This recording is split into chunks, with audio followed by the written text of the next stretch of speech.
Already one. From Microbe TV, this is Office Hours for Wednesday, October 25, 2023. I'm Vincent Racaniello, and welcome to your viral corner of the internet. I was chuckling just now because already we have one thumbs down. I didn't even say anything. Can you imagine when I say something? Anyway, welcome everyone. I've been away 2 weeks. Been traveling last week in Chicago at the American Society for Tropical Medicine and Hygiene. I will show you some photos. The week before at ID Week in Boston. And next week we are going to Montreal, to McGill University. I'm going to visit Angela Mingarelli. We're going to do a TWIV there. What's up for tonight? Let's see who's here. Who are our intrepid moderators? Hey, by the way, I'm going to wait to do that. Intrepid moderators. Let's see. I saw Les here. And welcome, Les. Thank you for moderating. I think that's it for now. It's okay. There's only 64 people here. Hello, Mark Martin. Is everyone watching Matters Microbial? Yeah, Mark. Good to see you. You had some of your virology seminar students watch some of your Zika videos. Oh my gosh, those are old. But, it's okay. Vanity, hello. Oh, and Hat is here. So, Hat, thank you so much. Your contribution arrived here at the incubator, your fiduciary contribution. Really appreciate your support of Microbe TV. We need your support more than ever because we think we do pretty cool science programming, and we'd love your support. And you can go to microbe.tv/contribute. Here on the screen next to me, I have a couple of ways. You can do Venmo. You can do microbe.tv/contribute. You can send a check. The address is there. And you can do PayPal. And we'd love to have you visit. We often have visitors. And if you're in town,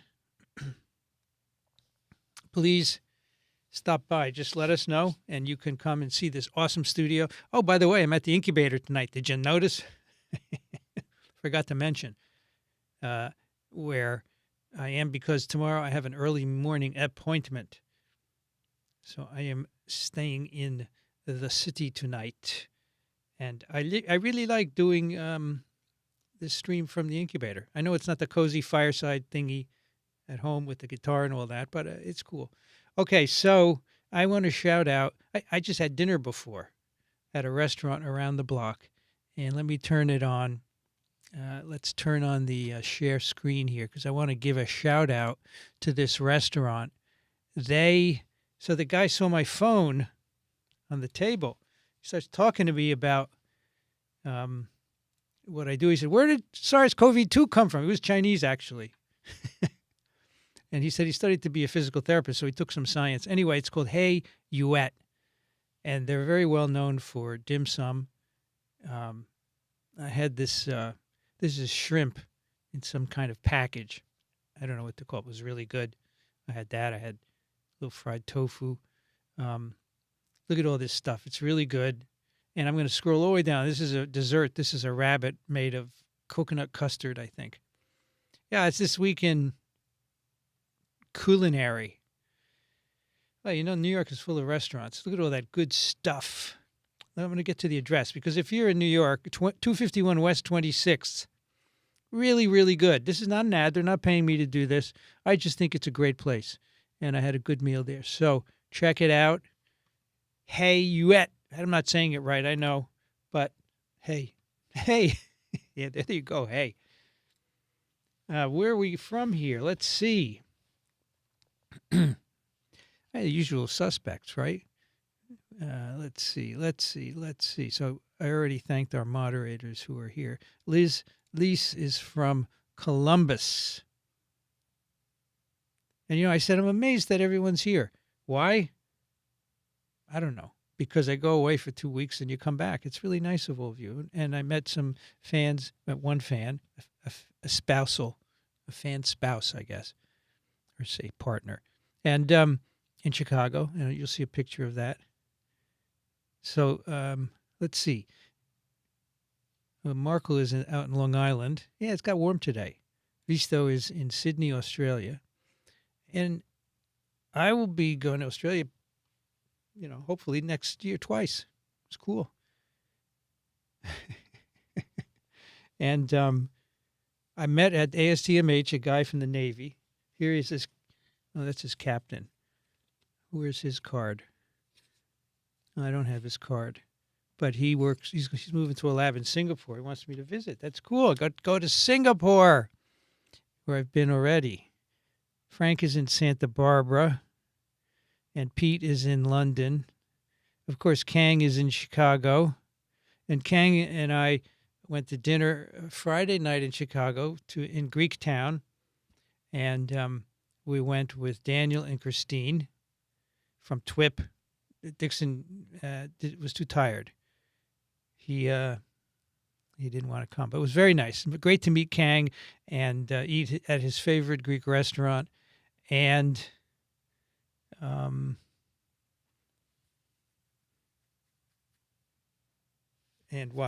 more about him. Right, I'm getting distracted by other questions here. So Marco says she likes the graphic on the title. So the graphic is this. Where is it? Office hours. It's this. So this was made by Karen, our intrepid assistant who comes to the incubator and travels with me. Really wonderful. And so she made this. She got me dressed up in a cape and a spike shirt and put viruses on my head. And then she put Earth's Virology professor in there. It's pretty cool. Thank you, Karen, for doing that. And here's Doreen, who, hello, Doreen, is from the Chicago area, and her husband came to see me it was Friday, I guess. No, it was Thursday. We were wrapping up TWIP, and I was about to leave, and he walked in the door. I'll show you a photo of him and Doreen. Love the pink. Yeah, so this is a new pink shirt. And I bought new blue glasses for the incubator because I don't, the ones in the other studio, the home studio, they're blue, but I don't bring them back and forth. So these are slightly different. They're okay. I think I like the other ones better. Chris is from Montreal, which is where I'm heading.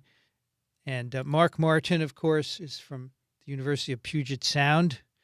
Mary is from Boston. I was in Boston for ID Week. I'm amazed at how much that convention center area has changed. Oh my God, there's like continuous construction. I was just there for one night for ID Week. So I had to come back for a book meeting in Princeton.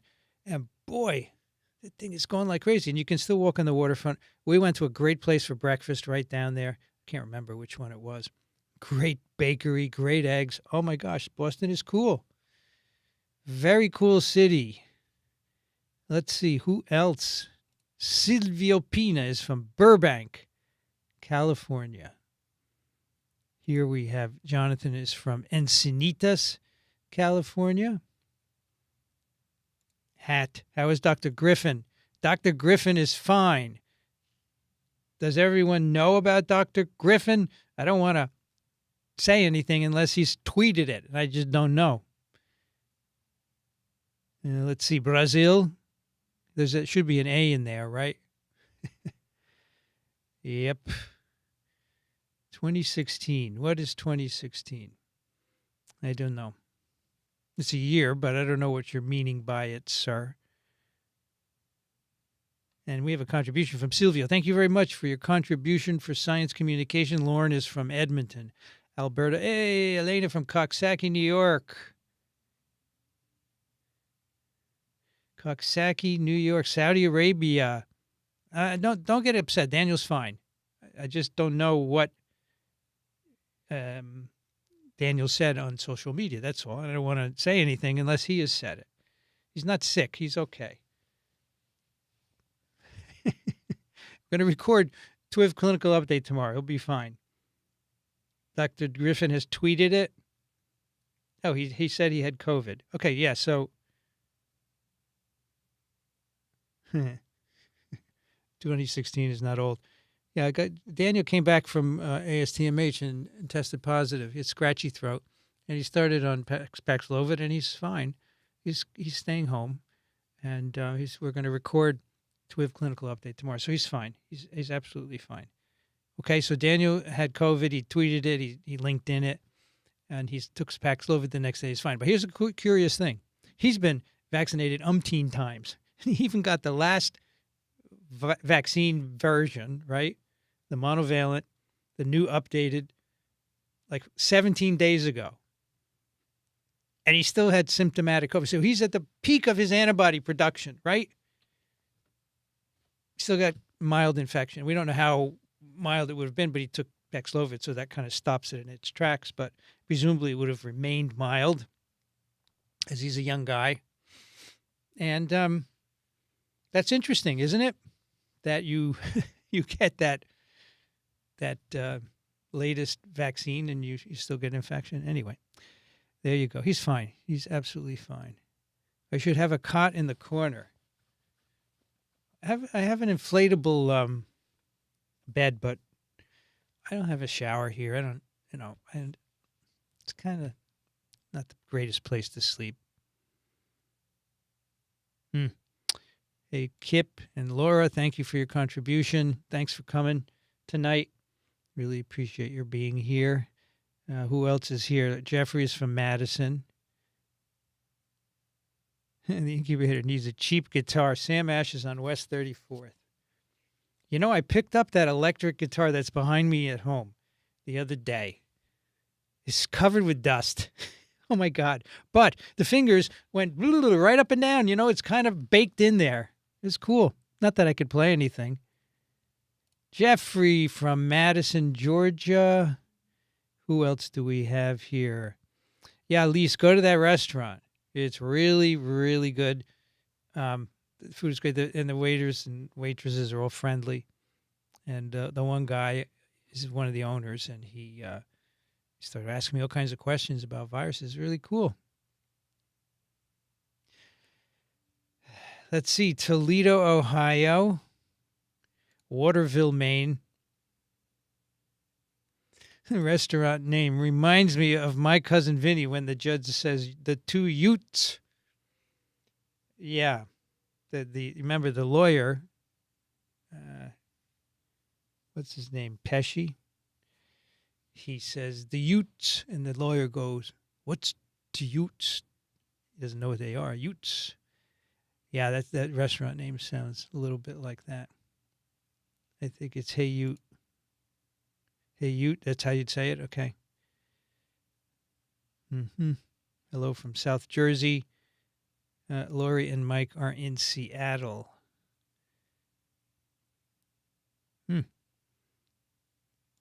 Carol, our favorite nephrologist, is vacationing in the Catskills. Nice. Love dim sum. Not technically savvy with donations online, but have sent in check. Thank you so much for all of you that send in checks. The incubator is humming. Karen is bringing in some help to do books, to do organization, to do social media. We're going to have a humming incubator because I am maxed out. I can't do it anymore. But it's amazing how much crap is up here. All tucked in here over the 15 years I've been working on these pods, either at Columbia or here. It's all packed in there. We're trying to pull it out so she can put it in its place and have other people do it. And we need your support for that. Thank you so much. Southern Ontario, Renzo, Buonasera. Is that a crochet virus? The SARS, other side. SARS-CoV-2 right there. Yep. That's crocheted SARS-CoV-2 with a little face mask that was given to me by Jerry, who was working on a new podcast with us here. There's also one that you can't see that's higher up, which is a bacteriophage that's knitted. And the person who knitted it was on the last episode of Matters Microbial. Let's see. It was,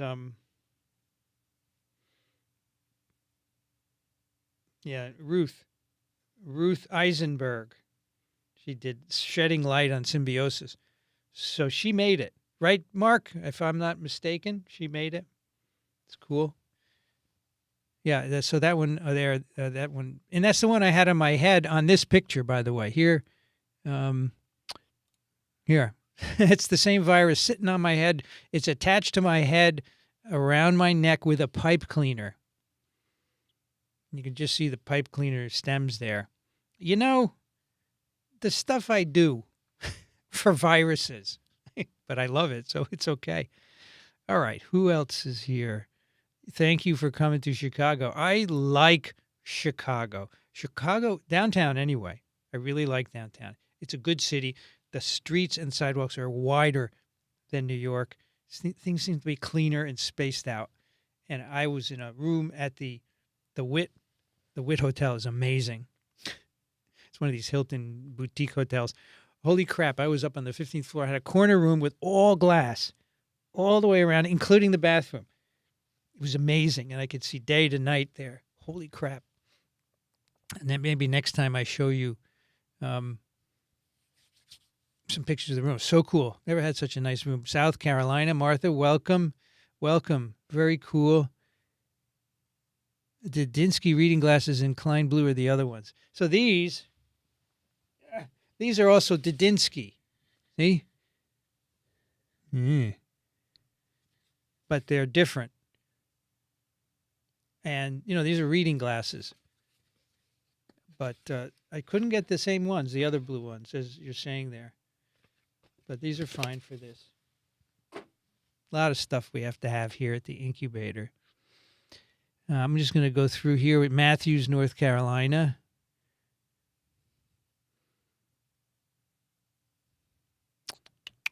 Charlottesville, Fort Lauderdale.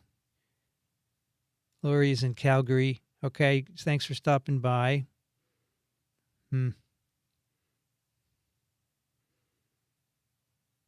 Yeah, you said it was an old video. It's 2016 isn't old. No, it's not too old. You're right. But on the internet, a couple of weeks is old. Yeah, Dr. Griffin, he got COVID. Remember, he's been negative as far as we know all these years. But he's human, yep. That's pretty funny. But here, Laurie from Colorado, thank you very much. Oh, you want me to get a Microbe TV branded hammock for me to sleep in? That's not a bad idea. It's not a bad idea. Yeah, so it wasn't too long ago we discussed on a clinical update that he may have had an asymptomatic infection. He's never tested for antibodies to anything other than spike. So it's a possibility. Hello, Patricia from Virginia. Let's see. Craig is from Boston. Close enough. Yep.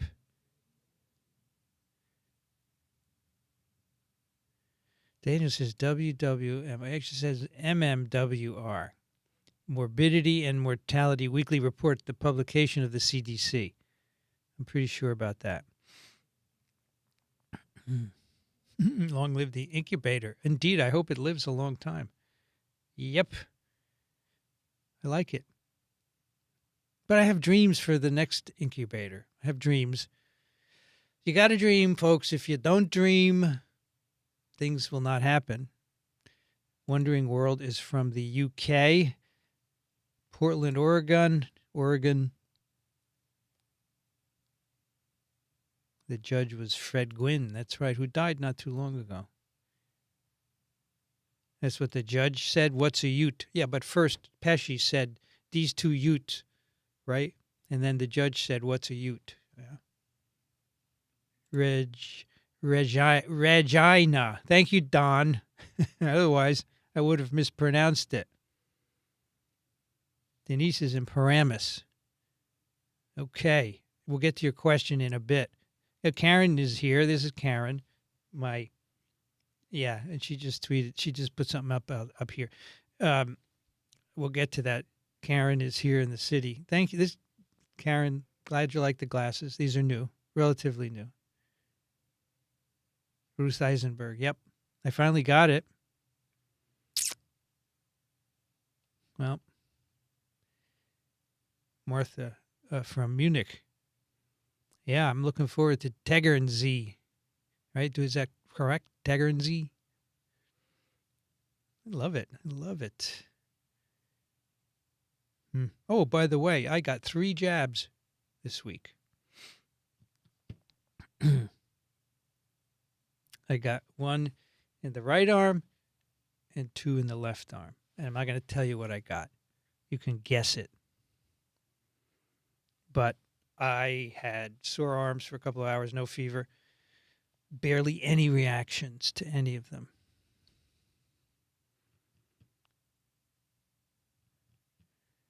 Karen sent Chicago hotel pics. You just sent them now? Oh, you did. Look at that. Holy crap. Yeah, that's really nice. Oh, you have a picture of me here in the room. How cute.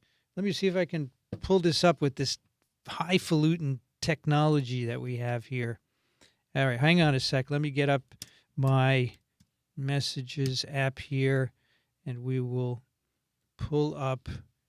You got a picture of Daniel's COVID test here. That's very funny. Okay, what do we got here? So, yeah, this is the view from the window of the hotel here. Let's share this. Oh, you have to do a screen share, right? Is that working? Yeah, so that's the view from the hotel.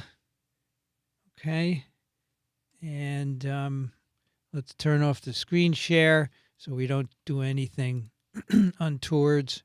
And then there's one of me standing in front of the window. I think that'll be enough to give you the idea. Look at that. Isn't that a great view? So windows, floor to ceiling. And there's that theater, that Chicago theater. It's very cool. Great hotel. If you ever need a hotel, the Wit, not cheap. However, it works. See, there's Karen. She hears me saying I want pictures, and she gets them. Can I show this one? I'm going to show this one. This is pretty cheeky. Screen share. I know we're not talking viruses yet, but we'll get there very soon. That's me. That is Karen, and this is Lisa, who is doing some work for our website. Pretty cool outfit, right? On the streets of Chicago. Okay, so that's that. There was, I think I'm almost done with people. Yeah, Peter, missed you in Boston. Too bad. Australia. Zan Looney is in Australia. That's very cool. And Vanity put up a link to the restaurant's website. It's really good.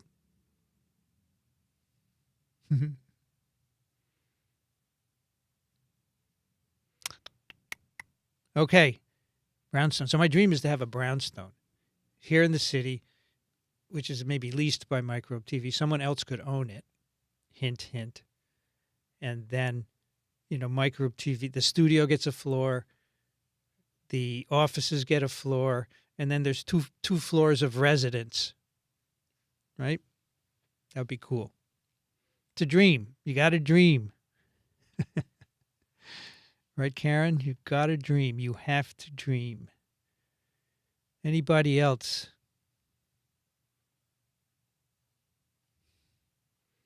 All right, they're guessing. The thing is, you're not going to get it because you know my position. You know my position on one of those vaccines, so you're not going to guess that one. I didn't get Shingrix. I got flu is one of them. I didn't get Pneumovax. I didn't get Tdap. I've already had those. Shingrix, no, I didn't get. Flu, RSV. So I got flu and RSV. That's correct. And then there's one more. Yes, so you guys are guessing it. Yeah.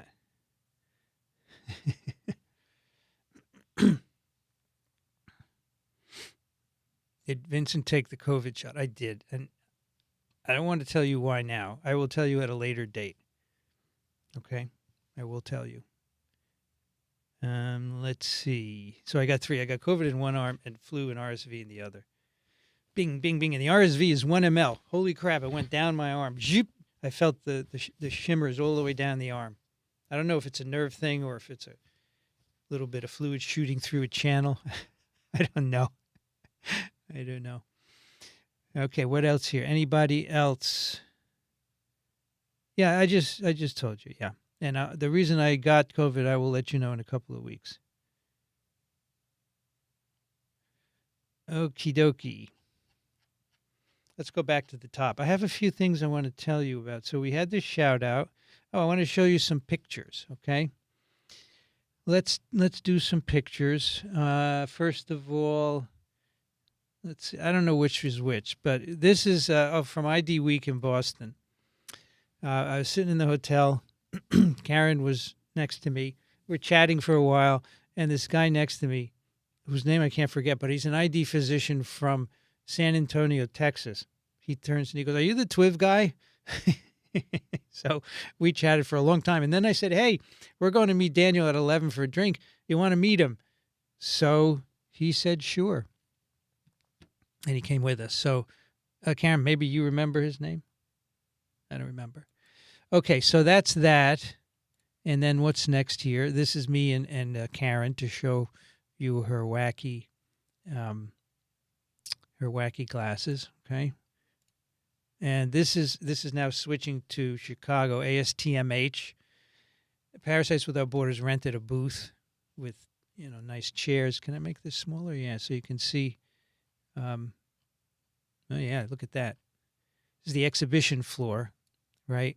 And they rented a booth, so we have chairs, and we could sit here and just talk to people walking through all the time. I love doing that. And this is a poster that Kara and Karen put together for Microbe TV or some of our pods here, and we can bring this to show. So that's pretty cool. Okay.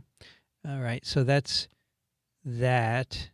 Next is me and this dude he's Francis from a Institute for Medical Research in Ghana. And he listens to the pod. He's a big fan. He came up to me after one of the shows and said, "I love him." And I said, "Well, one day I'm going to go with Daniel to Ghana, so I'll look you up." I think he's in Accra. Okay, so that's Francis. And so here we go with Doreen and her husband. He's very proud, isn't he? So I got Daniel to come over, and I was just leaving, so he just caught us. And Doreen couldn't make it, so we brought her picture, and we got a cool shot. Isn't that neat? There's that. What else do we have here? I can't even see. Holy crap. This is not a good setup here. All right, that's that one. I can't see the screen. It's too far away. Here, another couple of fans. I think these individuals were from Ecuador. And this lady was so excited to see me. She kept saying, "Oh, my gosh, you're so famous. You're so famous." I said, Stop. I'm not. I'm just Vincent." It was fun. I love it. And here's one with additional people. I forgot where they're from. And this time we have Dixon. And you see, this is part of the booth. Here's some more chairs, and here's a table where Kara and her assistant interact with people. But this is a thing, like in the movies, the red carpet business, step and repeat. You go up, you take your picture in front of it. Yeah, that's pretty cool, right? So that's that. And then we have Kang. There we are with me and Daniel. And you see Daniel's got a red spike shirt. That's pretty cool. And what else? We have Mark Martin wearing his Halloween costume. This is a promotion for fundraiser, right? Vaccinated.us, whose address is here, vaccinated.us. You can go there. You can buy a spike shirt. They're out of capes and masks, I think. But the whole idea was to make an outfit for Halloween, and we get some of the profits. So if you don't have a spike shirt, please go over there and get one. Here's Dixon's new book. I got a bunch of pictures here to catch up with you. And I interviewed Dixon for a YouTube program, and that's what this thumbnail is from. But he has his new book out, and go check it out. And this is his office in Fort Lee, New Jersey. From Fort Lee, New Jersey, Dixon Despommier. And here's Rich Condit. He has also helped make some promotional materials. These great images, by the way, except for the one by Mark. Mark made it, or probably his wife made it. Rich took his picture, and then Karen did the background. So thank you, Rich, for doing that. And I have one of Cindy for Immune. I think it's great that my co-hosts stepped up to the plate and did this. Isn't that so cool? Thank you, everybody. So that's Cindy. And I think that's it. Yeah, I think that's it for pictures, just so you see what's been going on here. So vaccinated.us, that's right up here on the screen. You can go over there and buy Spike shirts and dress up for Halloween. All right. Let's do some questions here. All right, wait. First, I wanted to show you another thing. All right, we can take Hey Ute. We can take Hey Ute out. There were a couple of things I wanted to show you. Okay, first of all, this. I'm going to screen share.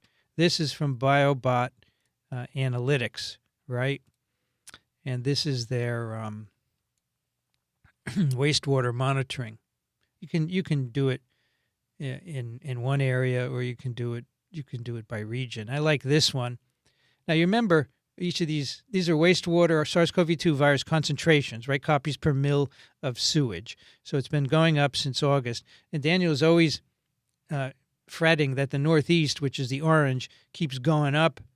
But now look, boom, it's back down. The last sampling, it's gone down again.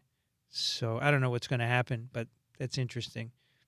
And then if you go down here, you can see variants that they pick up in the wastewater. It's pretty cool. So here we are in September, the latest data here. And you can see that some of them are contracting. This guy here, EG.5, it's going up. If you slide back, you can see the percentages going up. And what do we got here? This is XBB. XBB.1.5 here is the majority still, but it's going down, see? It's cool. It's an interesting thing. And you can see over time how things have expanded and contracted. I think this is very interesting data. So BioBot Network, it's biobot.io. This is very cool. What else did I want to tell you, intrepid folks, tonight? There are a couple of interesting papers over at the Amy Papers. We have some new ones there. So here is the Amy Papers, right? I added about 1, 2, 3, 4, 5. I added 5 new ones just today here. And this is one of them. This is in Nature Communications. Viral kinetics of sequential SARS-CoV-2 infections.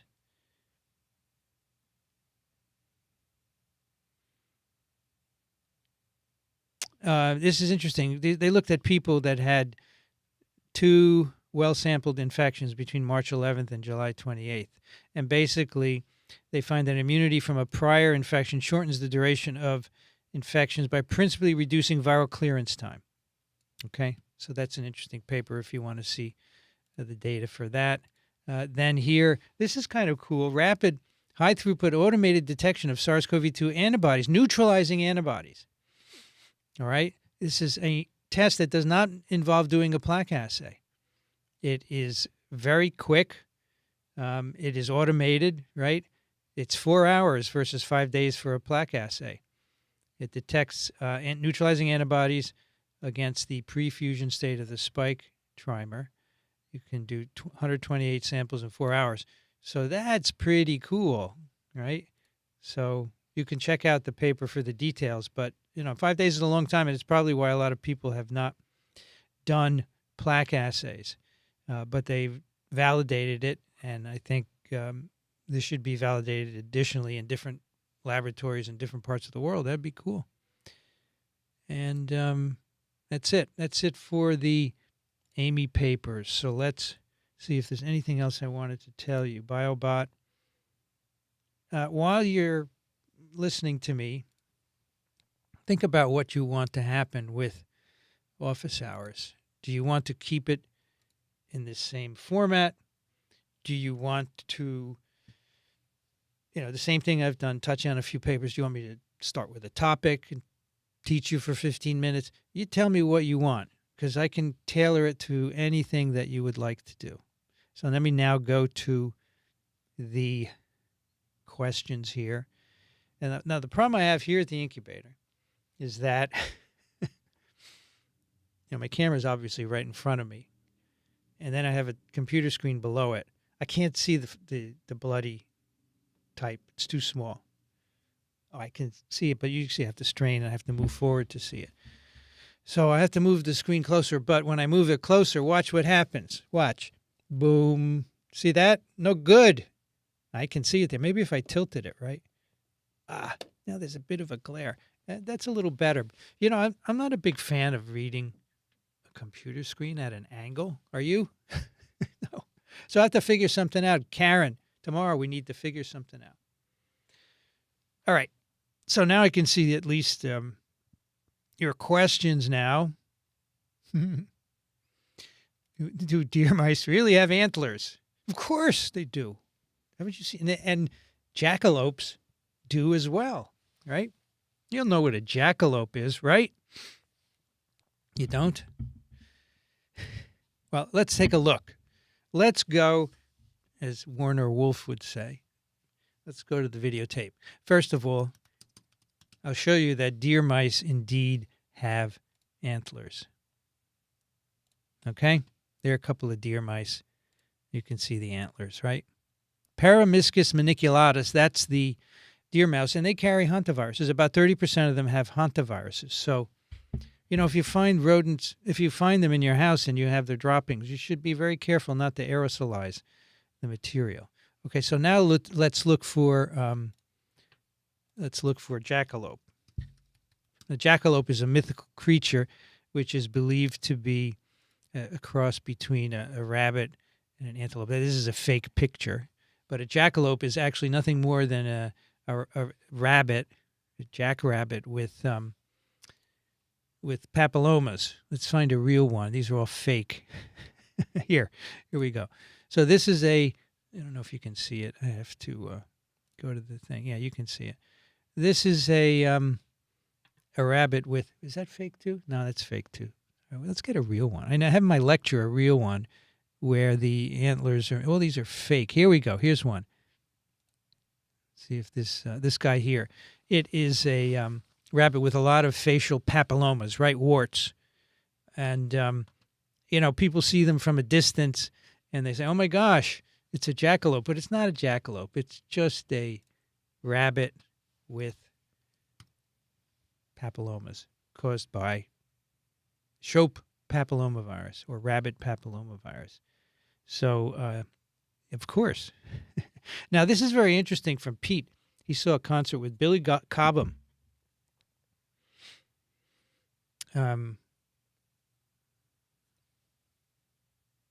79 years old. Right? He's the drummer, right? Oh, my gosh.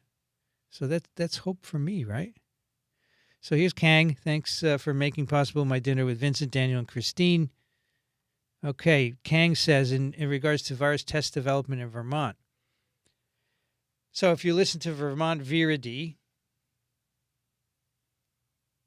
well, Virology comes from, I met a guy from Vermont at ASTMH who's going to be on TWIV at some point in the future. And he said, so the UVM, one of the words there is Virology, which means green, right? The Green University or something like that. And so I thought, let's call it Vermont Virology, because Virology is the name for virus family, and it kind of sounds like the green thing, right? So that's why we did that. Anyway, they talked about development of a test, a SARS-CoV-2 test. And, they did it in a few months and rolled it out. It's a small state, one health department, one university. They can all work together. It shouldn't take more than a few months, and then you have to validate it, right? So there's a big outbreak going on. You can do it. You can get enough cases to validate. What was the problem with the CDC test? Well, there were several. First, the CDC wanted to do them themselves. This is the most cockamamie thing you can ever think of, right? What are you thinking? They wanted you to take a swab from a patient, put it in a tube, send it by FedEx to CDC.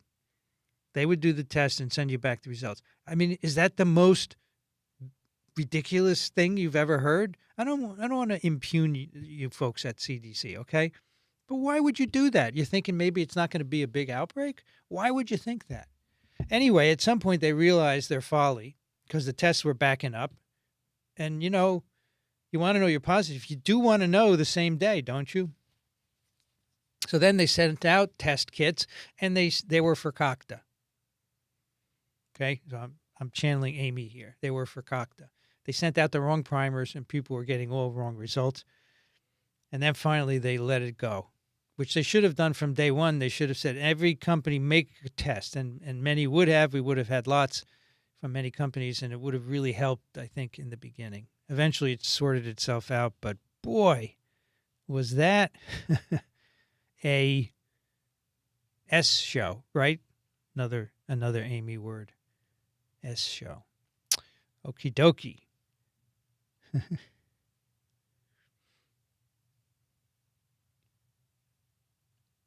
Wonder if we have. So we released a Beyond the Noise yesterday. That was actually recorded 2 weeks ago. The reason I did that is because Paul he's taken a hiatus for a couple of weeks. So I wanted to build up demand and then release, right? So that's what I did. It's a good episode. But, it's not getting the numbers of RFK ones because it doesn't drum up the controversy, but it's an important point, right? Really important point. Okay. Interesting article, Lisa, in yesterday's New York Times on dengue fever. Pasadena, California Health Department reported the first case of locally transmitted dengue. So this is going to happen more and more, right? We're seeing all kinds of unusual viruses popping up left and right, and got malaria as well, dengue, chikungunya. Yeah. That information from the study about how COVID affects beagles from Friday and Dr. Griffin has been in my mind since it's very disturbing for dogs. Yeah, it's I don't think that they needed to do that study. I'm not sure that they're worried about dogs. Dogs don't get very sick, and that's not going to apply to people. So I don't think it should have been approved by the IACUC, the boards of institutions that do that. But it was. I don't think I caught Saudi Arabia here as welcome. Let's see. Sylvia Pina's coming to New York in late December. Please do. Vincent@microbe.tv is the email. You can come visit, and I will give you a fabulous tour, and probably you can meet Karen.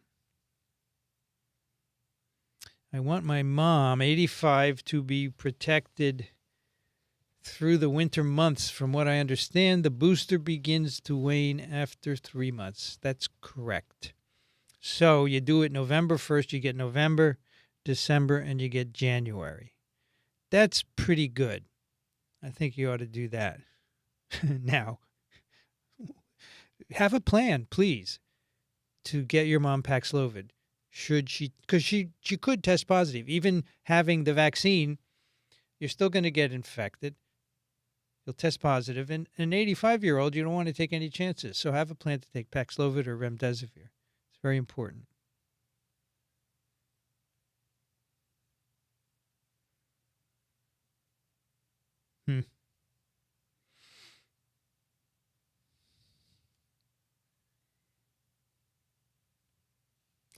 Jessica's from the University of Toledo in Toledo, Ohio. Yes, we know you're in Ohio. We're going to see you next year at ASV, which is in Columbus, Ohio, right? Let's see here. Rach.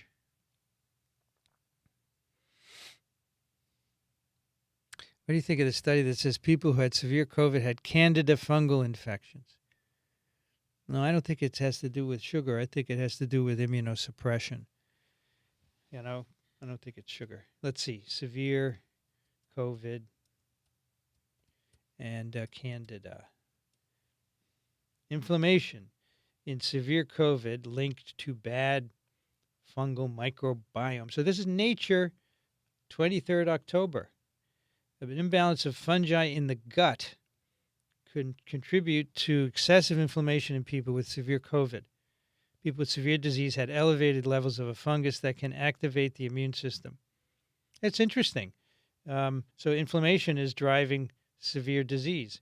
So maybe an antifungal treatment would help with these individuals. I like that. That's interesting. I'm going to, so basically it's in a subset of people with COVID, severe COVID, the number of antibodies against Candida was linked to the number of neutrophils, which can trigger inflammation. When they infected mice with C. albicans extracted from people with severe COVID and then infected them with SARS-CoV-2, more neutrophils invaded the animal's lungs and they got more severe disease because of inflammation. If they gave the mice an antifungal drug, it lowered the number and activity of neutrophils. Really interesting. Actually, Rach, thank you for bringing this to our attention. I think we will do this paper on an upcoming TWIV. This Friday, by the way, we have Klaus Froy in the house. He is going to be here at the incubator, and Brianne and Rich will move in from afar, and we will talk about his work on CMV vectors for HIV, as HIV vaccines. Yep.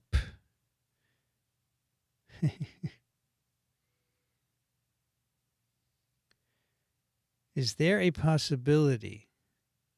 Well, I have to say your name. Lana Segizbaeva. Segizbaeva or Segizbaeva? Where are you from? I want to know what that name is from. I bet I could Google it and find out. Segizbaeva. Origin.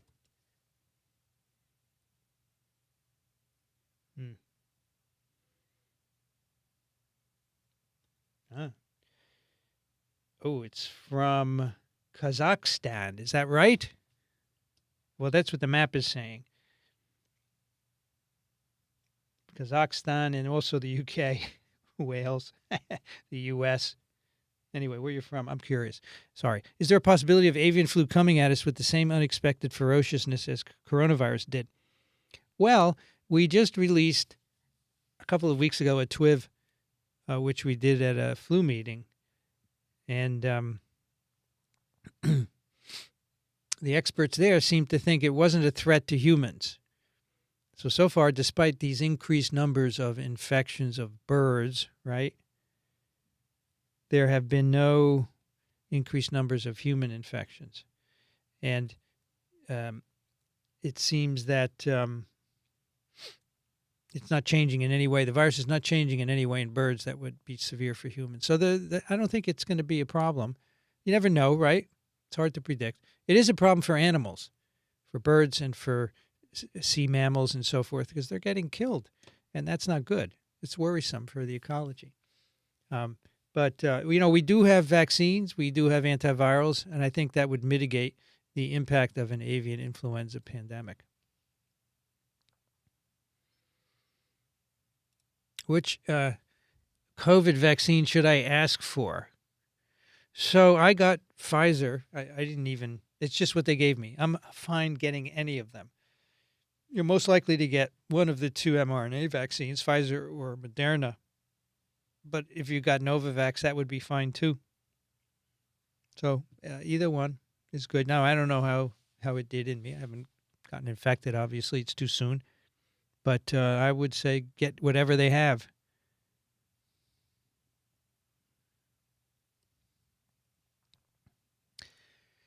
So this is a good question to discuss. I wonder if dengue is like malaria, and that a person comes to the USA with dengue or malaria, and then a local mosquito bites them, making them capable of infecting others. So yes, that could happen if there are the right mosquitoes, right?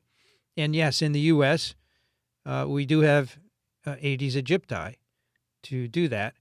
But you can also have a travel-related case where someone is infected somewhere else, and they are in their incubation period where they don't have symptoms. Remember, the incubation period is the time before appearance of symptoms. And symptoms are what you feel that nobody else can know unless you tell them, like stomach ache or headache or sore throat. Those are symptoms. So the incubation period is the time until appearance of those symptoms. Where was I going with that? Yes, they could get on a plane having already acquired the infection, and then they will arrive in the U.S. in their incubation period, and then you get symptoms, they get diagnosed. So they didn't acquire it in the U.S. It's travel related. I'm glad you liked the interview with Dixon. He enjoyed it as well. He's building a web page. Actually, Lisa, the lady you saw in one of the photos, is building a web page for Dixon that'll live at microbe.tv. And you actually, Dixon, I think it's despommier.com, but if you go there now, you're not going to find anything. Let's see, despommier.com. I think there's a placeholder, yeah. But eventually that will be his landing page for his book. So you can go there and you could look at his interview, you could buy his book, etc., etc., etc. Okay, yeah, Dr. Griffin is fine, last I heard.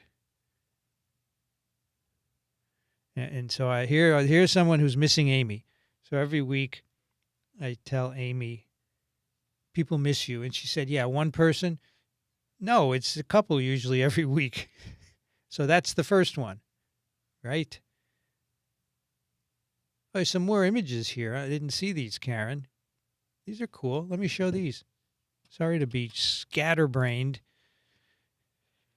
But let's bring this up again, the messages, and I'll show you a picture. Yeah, here's one. This is cool. This was a good environment. I like this very much. We were in a big atrium. You can see there's a ballroom behind us. We put up 2 chairs and our poster, and we did TWIV, clinical update. And then we had this one, Zoe Levine. I don't even remember taking this picture. It's a listener, I guess. So there's 2 more from Karen. Thank you very much. Sorry to miss those. Okie dokie.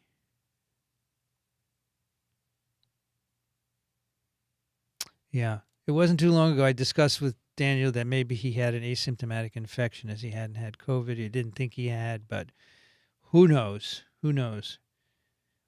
Vista wants me to explain what Guillain-Barré syndrome is. So I pronounced it nicely, right? Guillain-Barré with a little barré.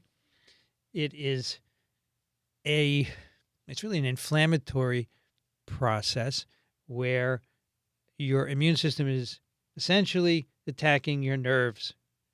You start with weakness and tingling in your hands and feet, and then they spread throughout your body. And in the worst situations, you can have paralysis. And many times it does recover. So what's happening is your immune system is attacking the nervous system, and you can recover. What triggers it? Lots of things trigger it. You know, it can be triggered by infections. We don't know what is the risk factor for developing it. If you remember what was it? 1976, was it? The swine flu. I think it was 76. 1976, yeah. When there was a little outbreak of swine flu at Fort Dix, the U.S. decided to make a vaccine and start immunizing. They immunized 140 million people. The virus never spread anywhere, and 400 people got Guillain-Barré. And a lot of them have long-term issues. So we don't know why this happens. It happens with some other infections. It can happen spontaneously. So there's some trigger that makes the immune response hit your nerves. And treatments. Now, I'm not aware of treatments. Let's take a look if there are any. How is it treated? There's no known cure. Some therapies can lessen the severity. Plasma exchange, intravenous immunoglobulin therapy. steroid hormones. So those are some of the things you can get. And I know that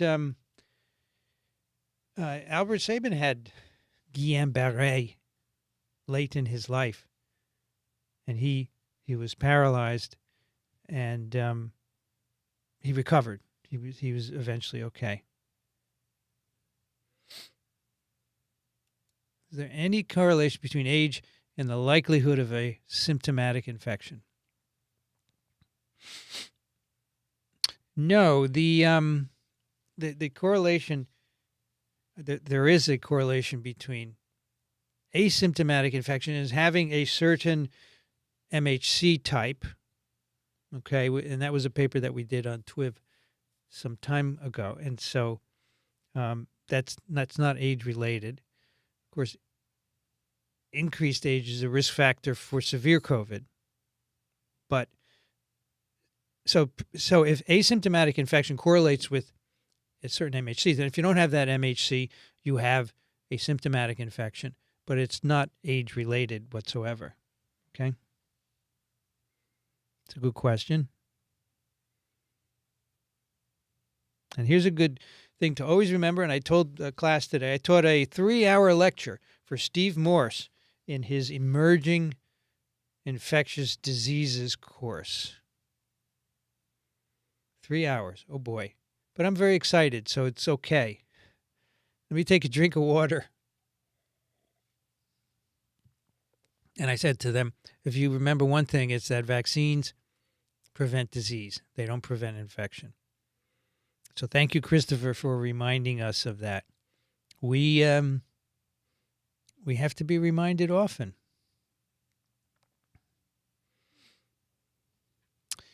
Everyone in New York, New Jersey has or just had COVID around me in Paramus, New Jersey, including my spouse who had just recovered from dengue and traveled back from India.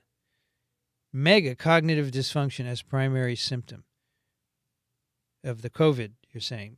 Maybe that's an issue with having COVID right after dengue. Who knows? Well, I'm sorry to hear that. I hope it all works out. Okay.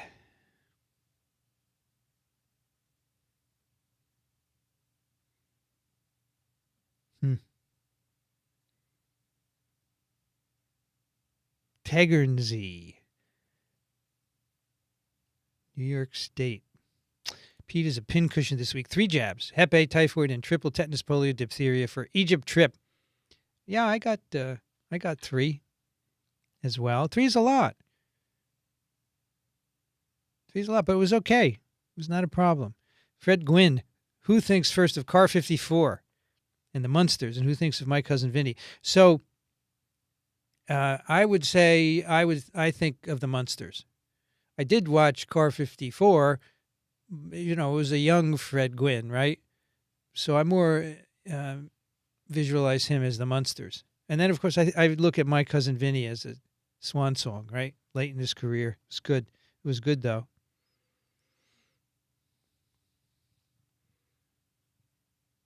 Yeah, Zan likes the color scheme. So I have lights that can be changed color. I do it to match the shirt I have, right? So I got a little, I can never get the pointing right. I got a little pink here, or maybe it's reddish and then a complementary green behind it to go. Yeah, I mean, it's just a little bit of silliness, right? But why not? It makes things lighter, right?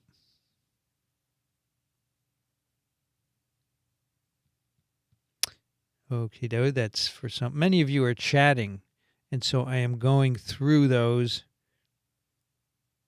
chatting with each other, and, you know, I don't have to. Did Dr. Griffin take a PCR test? No, he did a rapid antigen test, and he texted it to me one night. I think the night he got back, or the next day he got back from Chicago. He said, finally, I tested positive. And then he did it again the next time. Hello, Rima. How are you? How are the parental unit visiting? Nice to see you. No, it wasn't PCR. It was just a rapid antigen test. And then he did it again the next day, but he had already started on Paxlovid.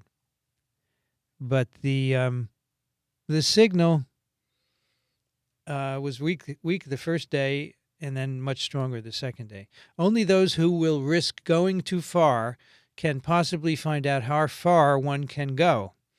This is fabulous. I have another quote for you. Most people, how does it go? People listen not to understand, but to reply. I think it's something like that. Here we go. This was Daniel's quote. What am I talking about here? He's the one who did it.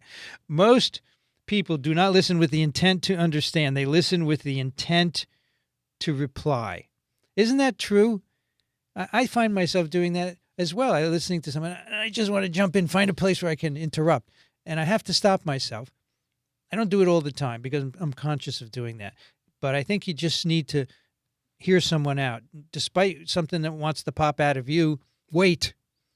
I think the world will be a better place if you wait.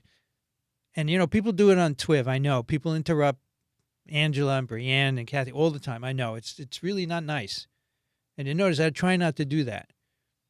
So please let people talk. Give them a pause because maybe they have something extra to say, and then you can jump in. That's a great. Thank you, Peter, for inspiring me to do that. Oh, this is a good question. What should I say to people when they say COVID is getting milder, then saying viruses all get milder with time? No, they don't get milder with time. The immune system gets better. You have more population immunity, and every person has more infections. They get vaccinated. So, yeah, the infections are getting milder because more people have stronger immunity. Come on, it's not the virus. Why would it get milder? What's the logic behind that? You have to think if things are plausible, biologically plausible when people say that, right? And what I see happening with increasing time in the COVID pandemic, more and more people are getting immune from natural infection or vaccination, and they're getting multiple infections and vaccinations, so they're getting more robust immunity. And so, yeah, the infections are not as severe. That's it. It's not the virus changing. It doesn't make any sense to invoke viruses getting milder. There's this thing that's, if the virus kills you, it's not good for transmission, so it's going to be milder. No, you can die of COVID in 2 weeks, and you've already passed it on, so it doesn't matter. To get milder has to do with your immunity, okay? That's a good question.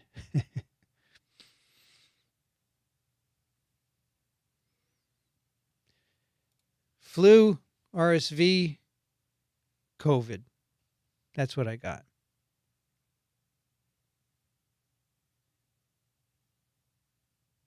Omicron is a milder disease for the population at large. However, patients with comorbs have a higher proportion of the adverse outcomes, irrespective of the variant. That's absolutely correct. But it's not milder because of the virus. It's milder because of population immunity. And yes, some people will always get very sick no matter what kind of immunity they have, and they have to have a plan, as Daniel said.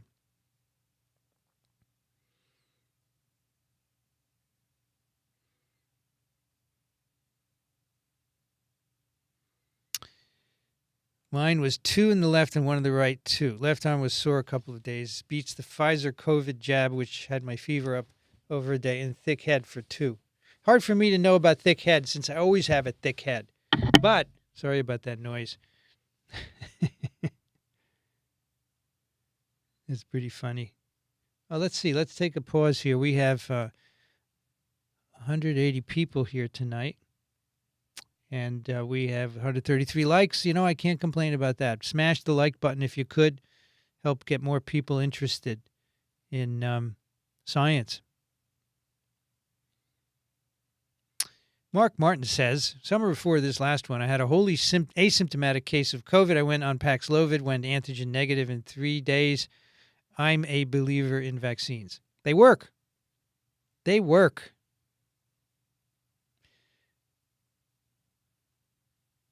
What's happening with flu in the States? Rach, I always know that you're in the Isle of Man. I just remember that. Let's take a look at CDC Flu View. Okay, you can go to CDC Flu View, and we'll get a weekly surveillance. Where is it? Here we go. It's a little more complicated now. Give me a minute here, folks. This flu season, I just want to see a graph, folks. The CDC, here it is, weekly U.S. surveillance report. I want the graphs, folks. Here we go. Well, this is a weird thing. Let me show you. Let's turn on the screen share. This is from the CDC. This is influenza positive test reported from May through October. And so here we are. Wow, this is just going up here, right? So it's coming down from the previous season, and then summer is relatively low. So it's just going up in October here. So, November and December, January are going to be the bigger months. They're going to go way up. You'll see from older graphs. They don't have them here, but they'll go up. Here are the last seasons, the previous time. You can see these are outpatient visits. So it's just getting going, Rach. It's not really there yet, big time. It's a good time to get flu vaccine. As I say, about the beginning of November, that's a really good time.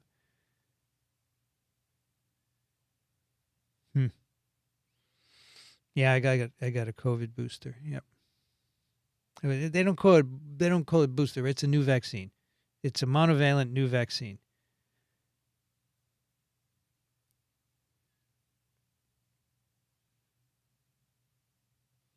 Two weekends ago, I got RSV, COVID, and flu. Yep, 2 in one arm and 1 in the other. Surprised you got COVID. Yeah, everyone is surprised. I'll tell you why in a couple of weeks, why I decided to do it.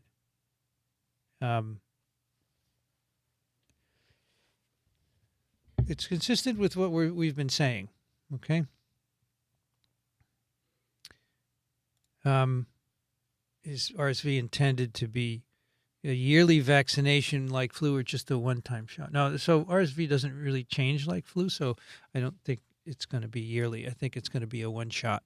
And we'll see. We don't know how long protection against severe disease will last, right? For RSV, it's a new vaccine, so we'll have to see. We'll have to track it every season and see if protection is enduring. I am coming to Montreal. I am not giving lectures that are unfortunately open to the public. They're in the university.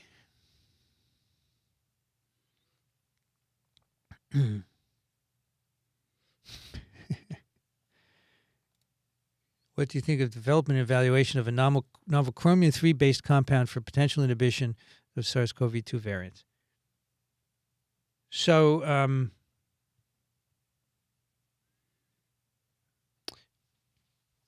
I think it's good. I haven't seen the data. I don't know how effective it is, but there are a lot of antivirals in development, and I think that's good. We need more than just Paxlovid and remdesivir and molnupiravir. So I think it's good. I don't know how it is stacking up. It seems like it's early times for that, and so there's a lot to go. But other things are more far along than this is. So you should be seeing those soon, right?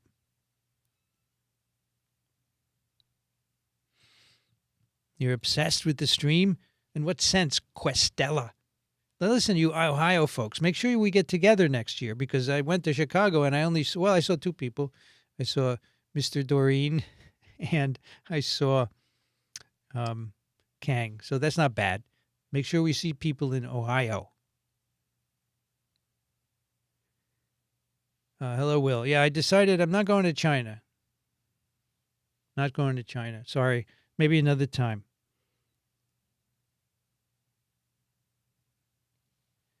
Another time. What is Dixon's book about? Well, it's all about the future city, because our cities are generating most of the greenhouse gases right now, and we have to reduce that.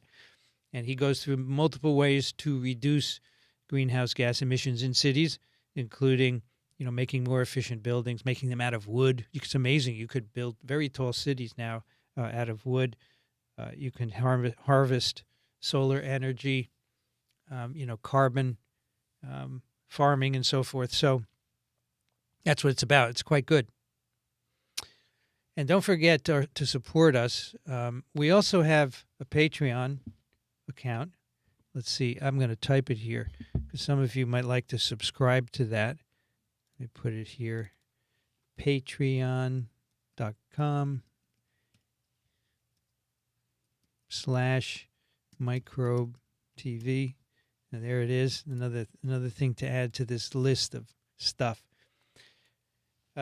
Please support us any one of these ways. Patreon, PayPal, Venmo, checks in the mail. We would love your support because we need it to do this. Microbe TV is growing. Why is it growing? Because I want it to last forever. So if I run off to, where would I run off to? New Zealand. If I went to New Zealand and disappeared there, I don't know why I picked New Zealand, and I'd left Microbe TV flat, I want it to run on its own. I want it to keep purring. So that's why we need your support, because we're bringing in people to help it continue in that way. But I'm not going to New Zealand, so I'm here for a while. I'm overseeing it. But that's the plan. And so we need your support to do that. And there aren't many places that do SciComm the way we do, right? We do a lot of different stuff by scientists, in depth, not sound bites. And, we have more plans for things. So I think you ought to support us. Of course I do. I think this is a great company.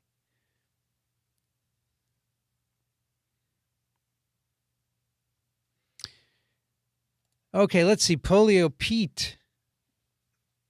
I don't know if this is the same Polio Pete that we have known in the past. The changes from the last vaccine are the difference of a few amino acids. Because of this, we are confident safely. Data largely reflects the billions of other mRNA doses already administered. That would be the idea that, it's very close to the other vaccines. But, an amino acid may be all that you need to make a big difference. So the safety has to be monitored. I subscribe to it. I got the vaccine with no hesitation. So I think that's a reasonable approach to it. I listened to this podcast called TWIV, and they presented a paper from New England Journal that indicated that beyond 3 shots, not much benefit. They also have a Dr. Offit who seems to believe the same. Yes, I agree. I think if you have comorbidities, you should consider it. And if you're over, say, 70, you should consider it because you can have more severe disease. And you should also have a plan. So that is what I think. Wendy says, boosters forcing viral evolution. Well, any kind of immunity forces viral evolution. In fact, reality is, Wendy, very few people are going to get the booster. So I'm not sure how much it's forcing it, but certainly there is a lot of population immunity now that is doing it.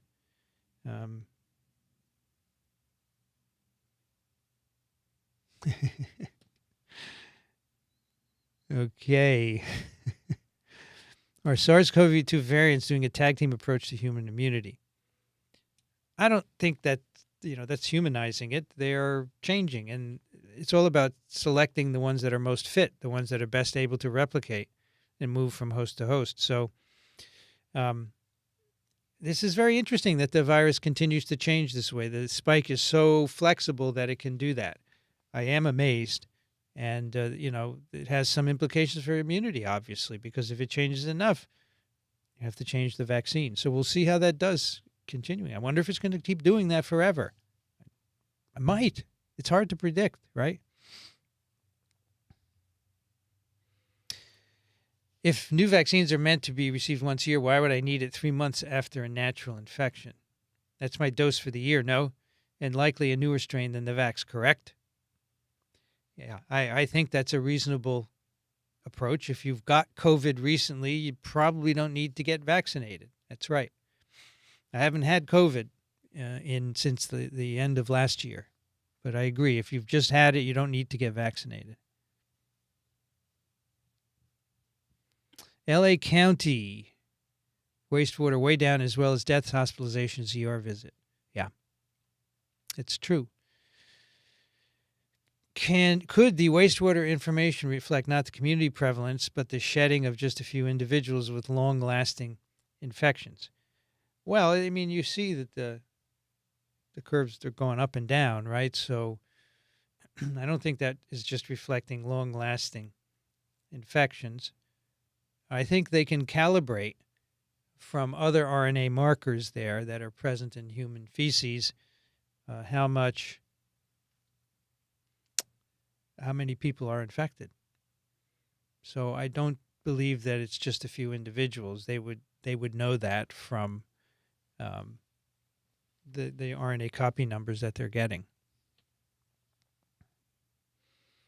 So Les likes the paper review. So maybe that could be a part of each office hours to go over some of the new papers in the Amy papers, not in a lot of depth, but just enough to get you interested, and then you go look at them because many of them are open access, right?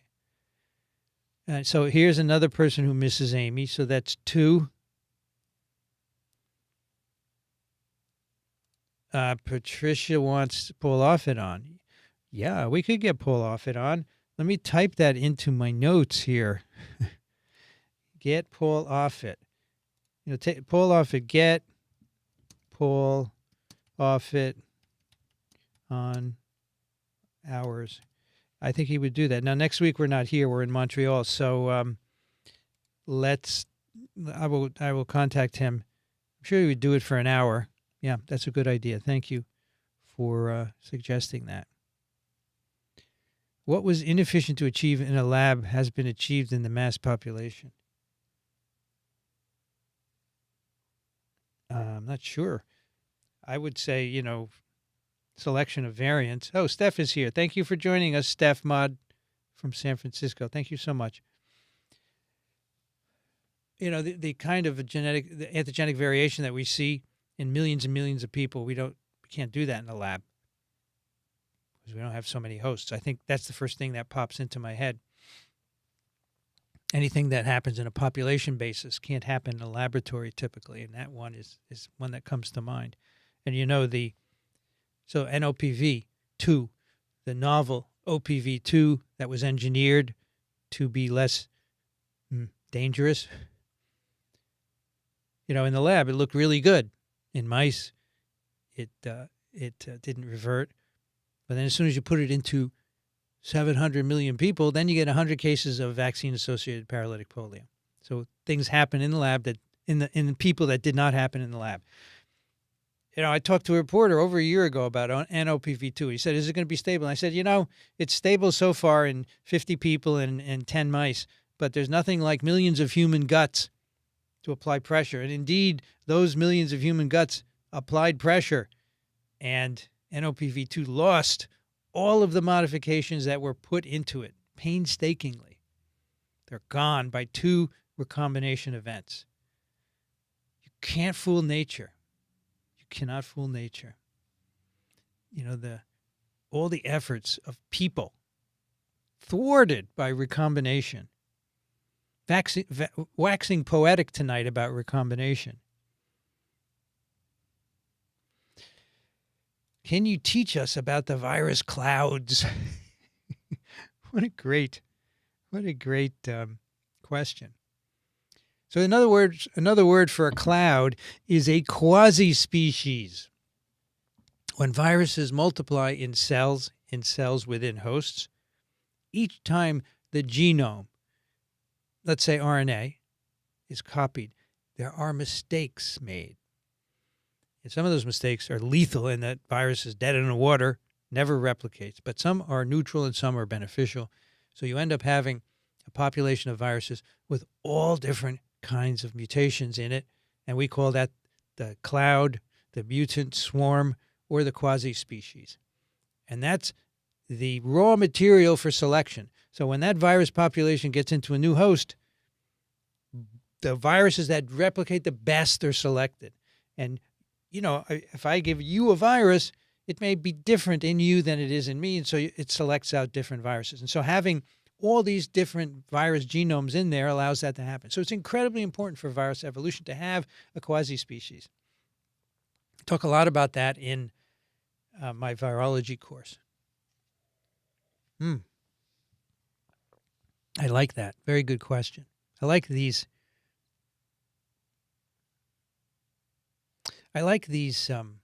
Basic virology questions. I like all questions. All questions are good. Even where did you get the glasses? I don't mind. But basic virology like this are awesome. Eric Fagel-Ding. Let's see.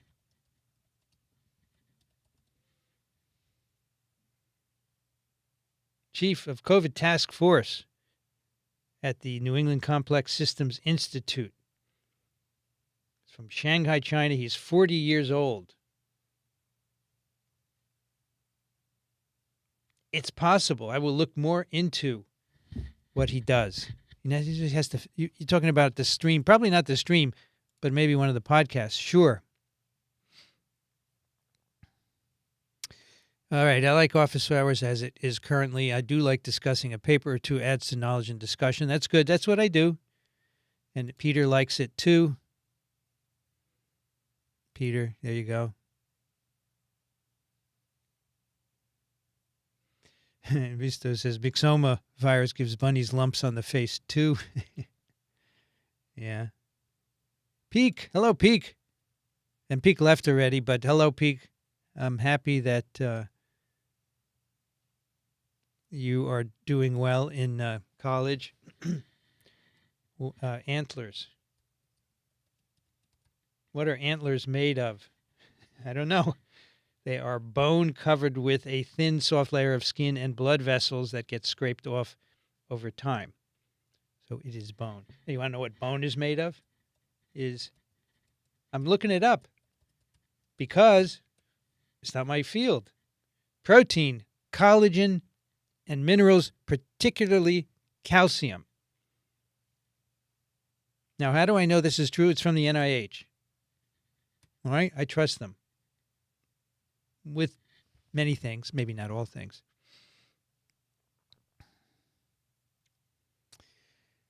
What else do we have here?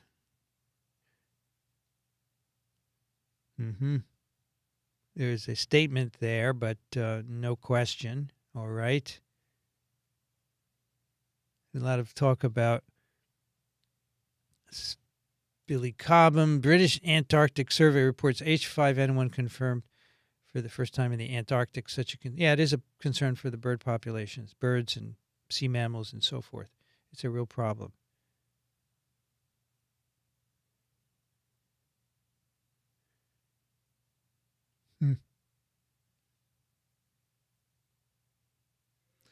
Why don't you use an iPad to keep up with chat?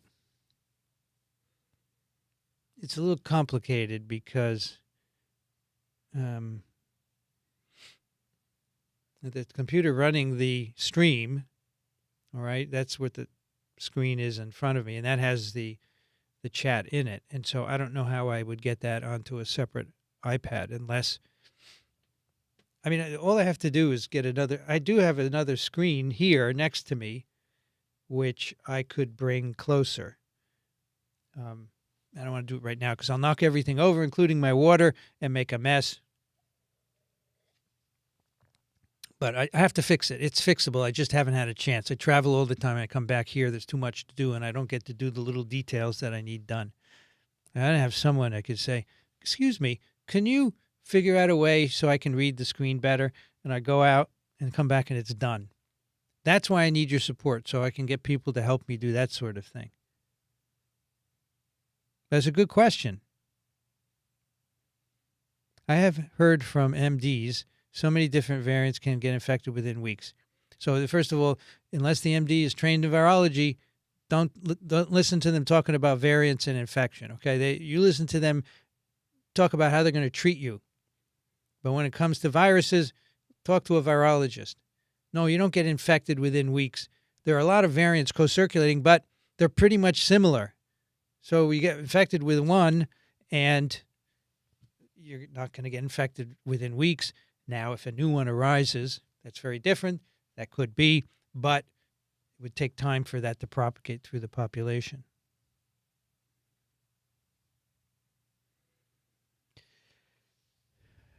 Let's see. We're talking about multiple vaccinations. There we go. There's Steph. A new picture there. Thank you for joining us and moderating.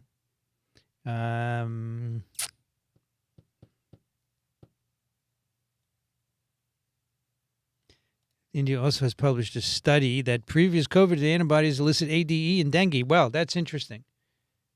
I ran into Eva Harris at ASTMH, and she's in New York quite often. Her son's going to school here, so we will have her on TWIV sometime to talk about dengue, her work on dengue. Why do they say drink more water when we receive the vaccine? Well, I don't really know, but I would guess that, the vaccine is going to induce some inflammation. And it could lead to dehydration. But I don't know. Let's see what the NIH has to say.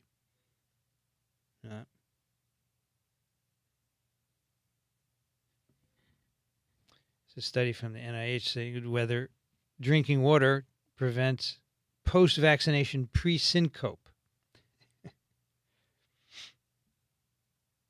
Which I bet not everyone knows what it is. Fainting.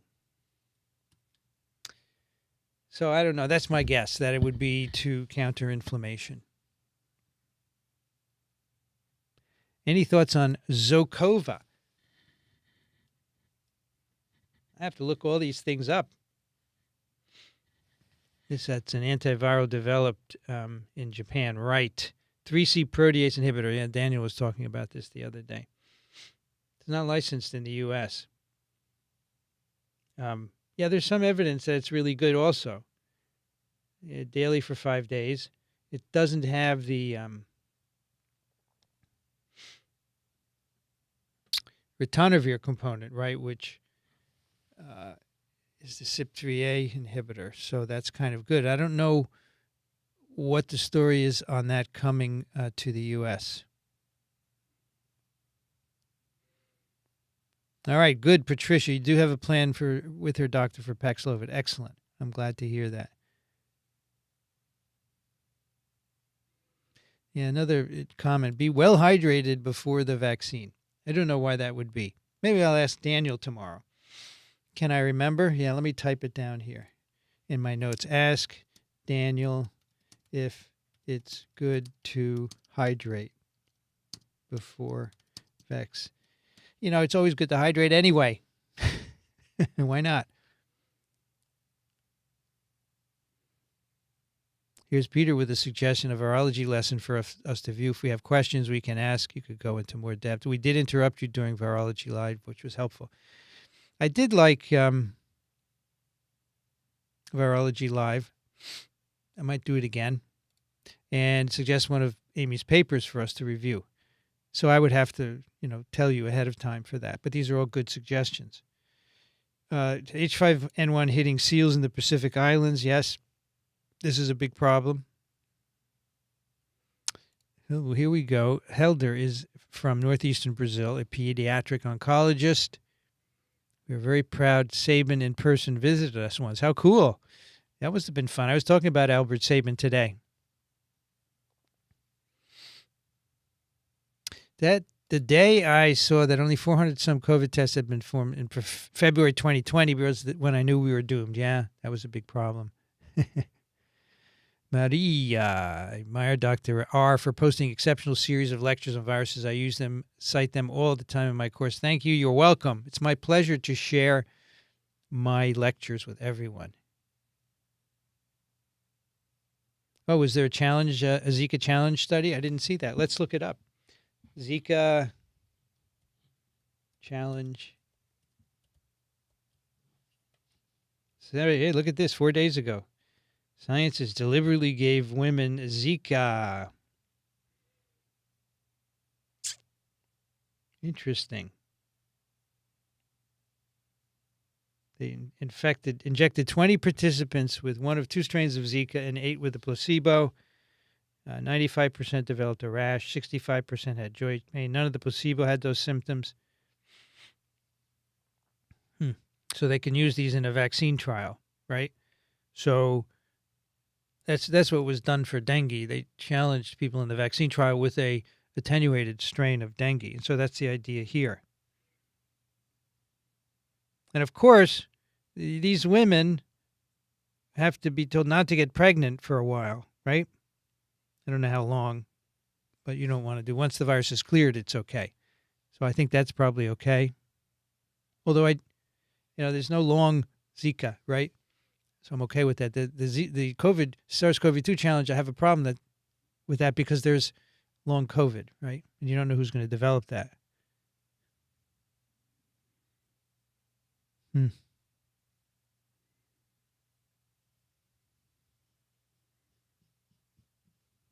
Washington Post had a funny article on how those who get vaccinated for the flu have lower dementia rates. It's probably a difficult study to conduct with lots of confounding factors, and maybe the effect is very small and not clinically significant, right? Do we understand why poliovirus mutates slowly? No, it doesn't mutate slowly. It has a high error rate, just like other RNA viruses. It doesn't. Oh, this is a good question. Did I get flu zone? I got the old person. I got the old person flu. Where did I download my flu shot thing to? Do you think it goes in my downloads folder? Ay. How to find stuff once you download it, right? Vaccine history. Here it is. Flu. I got Fluad Quad, made by Securus Incorporated. Fluad. So, yeah, Fluad hat. Thank you. I just found it on my hard drive. I can't believe I found something so quickly. Holy cow. That's really great. Fluad. Yeah. And here, Peter, Mrs. Amy. So I think that's 3. Elizabeth, Mrs. Amy. 4. David, Mrs. Amy. 5. Markle, Mrs. Amy. 6. There you go. 6, Amy. Steph, science shows for everyone. You like that? Yeah, we came up with that. We figured show would be kind of a broad attractor instead of science education, right? That's kind of a downer for a lot of people. So we put shows in there. It's good. Abdulaziz, thank you so much for your contribution to science communication. Good night. Sleep well. See you tomorrow.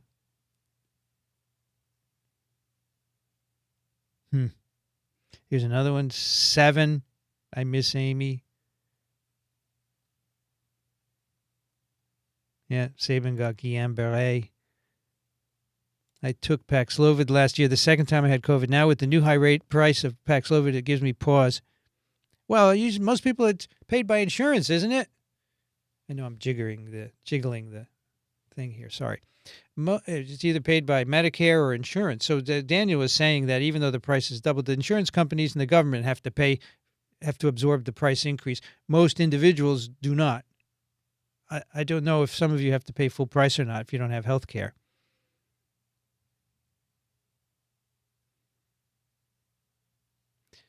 Maybe a silly question. Why have type 1 and type 3 interferons? Well, there you go. Because if our knockout mice get more sick, there must be some non-redundancy there, right? I'm not familiar with it. It's a good question. I bet Amy would know.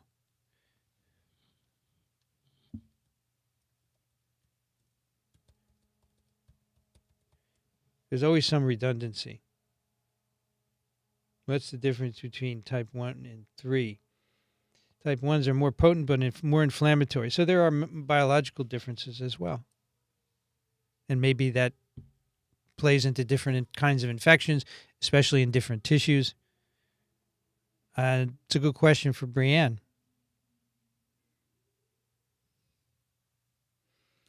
Hello, Jada. You're welcome on the glasses. Thank you. I'm glad you like them. Again, the course, the 1,400, remember, not a lot of people are going to pay that. Insurance companies, Medicare, and so forth. What's the difference between an infection and a disease? So the infection is a process of the organism getting into you and beginning to multiply. And that may not cause disease. It could just be the virus gets in you, it multiplies, you don't feel anything, you're okay, and you clear it. That's an infection. Disease is when you have problems caused by the infection, like paralysis or diarrhea or a rash or lung infection. Those are diseases caused by a virus infection or a bacterial infection or any kind of microbe infection, okay? So that's a great question, Jada.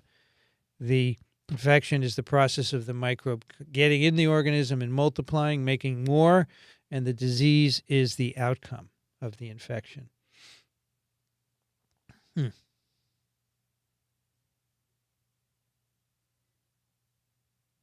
Could the immunity in the Northeast be starting to wear off? Why? Because it kept going up? I'm not sure you can make that statement from that little blip there. I just don't know. We've talked about that for the last couple of clinical updates, Daniel and I, and we don't know what would be responsible for that at all. But now it's gone back to the others, right?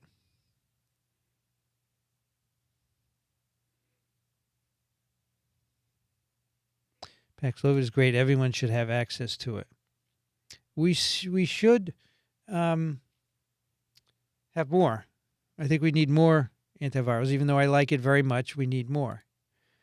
But for smallpox and measles, it seems like the vaccine does prevent symptoms and spread. That's what people came to expect. Well, it prevents symptoms, yes. For polio, it prevents symptoms. It prevents paralysis.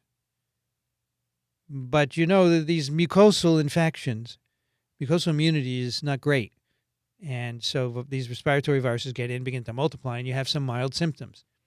Whereas a virus that, like measles, smallpox, they have a bloodborne phase. You get robust immunity, and that really tamps down the disease. And so, you know, measles and smallpox get in you, and you may not see any symptoms for some days, right? Because the virus is moving to where it's going to be causing a rash, for example. And in that time, the antibodies that are turned on by the memory cells, those antibodies take care of the infection and limit the amount of disease. That's my take on it.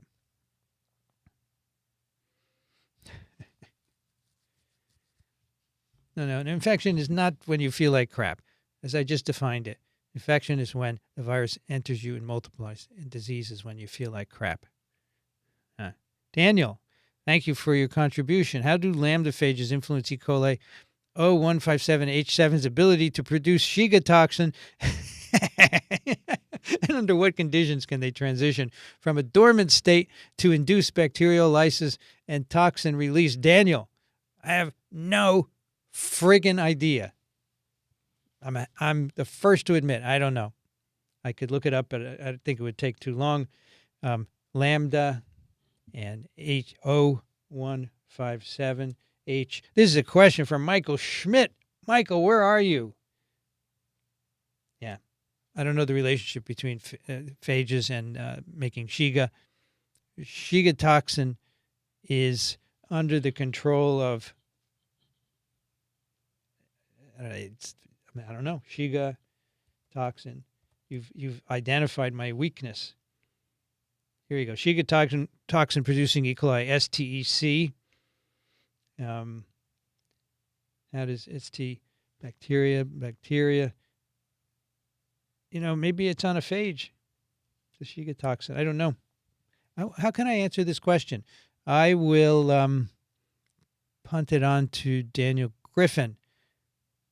Maybe I'll star this. Yeah, we starred it, so I'll come back to it later. I'll come back to it next time, if you're here. Fitzgerald, I'm about to start at Viviana Simon's lab at Mount Sinai. Have you got any advice for getting the most from my year at her lab? Oh my gosh. You need to be there as much as you can to not only do experiments, but go to lab meetings, talk to people, absorb everything that you can. Don't take time off. You know, you have to, you only have a year. You have to see what's going on. You have to go to seminars. You have to go to other meetings, other lab meetings if you can. But the most important thing is to talk to people in your lab every day. Talk to Viviana. Do experiments like crazy, okay? And read, of course. So read in the area of what you guys are doing. But really, all right, you can take Sunday off. I'd work 6 days, and you go in Sunday to start your cultures for Monday. That's what I used to do. Good luck. You and your team made all the difference guiding my ICU patients through COVID over the years. Well, thank you. I think that's probably that's probably that's probably a little bit too much praise, but I'll take it. Someone says this is actually Daniel asking these questions. If it is Daniel, just bloody answer it yourself. I don't think he would do that, but he might. You just don't know. There's a narrow band within green light spectrum that reduces headaches by 20%. Do you know any good sources to learn more about photobiomodulation? I don't know. I'm going to throw it out to the audience because I don't know. I just don't know. It's a good question. Interesting talk shows different flavy antibodies can cause ADE, not just dengue, but also JEV enhances Zika. Is it possible to make a pan-flavy vaccine? Oh, you know, I don't see why not. There must be conserved epitopes. I'm just not aware of them. I've never seen a paper doing that, but it should. And of course, in that case, it wouldn't be doing the ADE, right? Because they're all going to be neutralized. So this is a good question. And I suspect it's possible, yeah.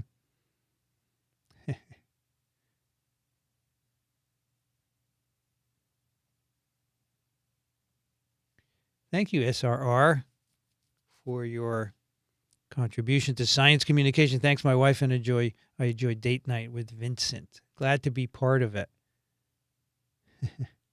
Yeah, one vaccine at a time is okay. I just wanted to get it done.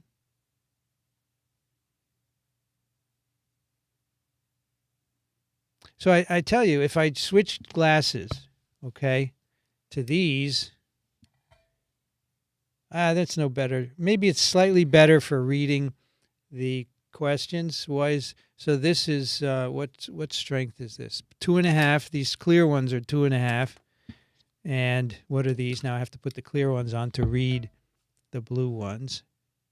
Yeah, they're both 2.5. So why is one a little fuzzier than the other? I don't know.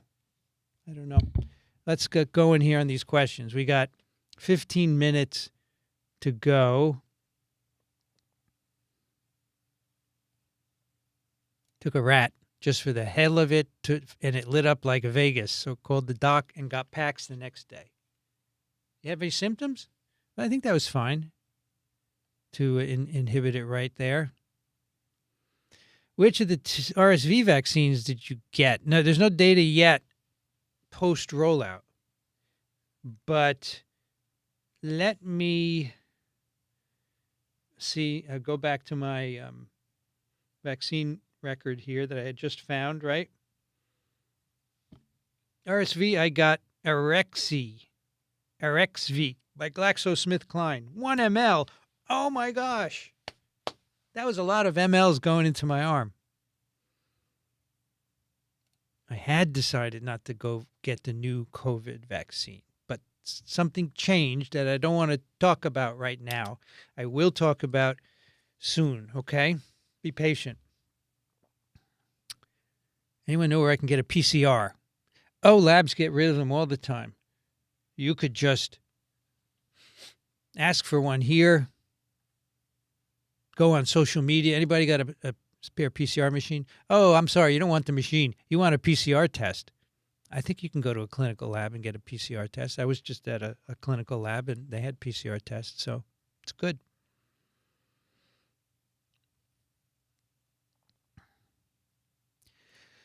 How long are titers up after a flu vaccine? A few months. Yeah, they go down certainly if you get it in November. December, January. By February, you can get infected again. Yeah. Mm-hmm.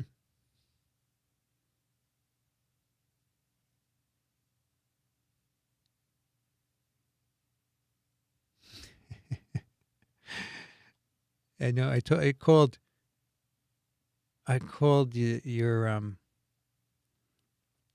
your husband, Mr. Doreen. Yeah, I know it's not his name, but I just couldn't remember it at the time.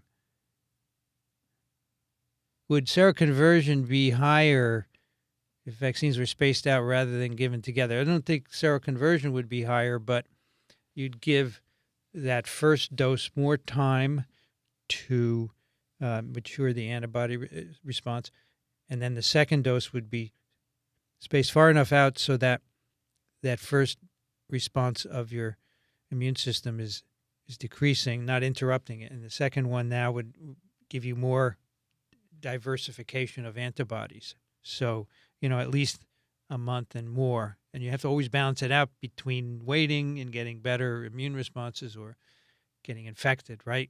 So you don't want to get infected. So, the first vaccines, 3 weeks was too close, but we were in a hurry, and that's the way they were tested. Yeah, I'm sorry not to make it to China, but I will be there. There is a norovirus meeting in Hong Kong next year, and I'm hoping to go, and all the people I had arranged to go with would like me to go back, so I'll be there. Yes, Jessica, go to ASV in 2024. Dixon's book is a coffee table book, beautiful, rich in ideas and images. You could find a way to get him to sign your copy. I don't know where you are. Airy Ozone. I think I know, but I can't remember. We could work something out. I'm happy to facilitate. By the way, I got my vaccines at CVS. I go online. I scheduled them and I went. It was very quick. Really nice. Bora Bora. Yeah, I could go to Bora Bora. Just disappear. Do you think, folks, I could disappear? Do you think I would do that? No computer, no internet, nothing. Do you think I could do that? Maybe for a couple of days. Maybe for a couple of days. Oh, yes, here we go. I called your husband Mr. Doreen. His name is Jim, but now he answers to Mr. Doreen. Jim is lovely, Doreen. I'm sorry we missed you. We'll be in Chicago again someday. By the way, next year, ASTMH is in New Orleans. So I'll be back to New Orleans. And where is ID Week 2024? Let's find another city to go to. Oh my gosh, it's already up. What city is this? What city? Why don't you tell me the city? I can't tell from the pictures. Where is it? Oh my gosh. This is 2023. It's Boston. Where is ID Week 2024? Oh, that's where will it be in 2024? Los Angeles. I get to go to California in 2024. Excellent.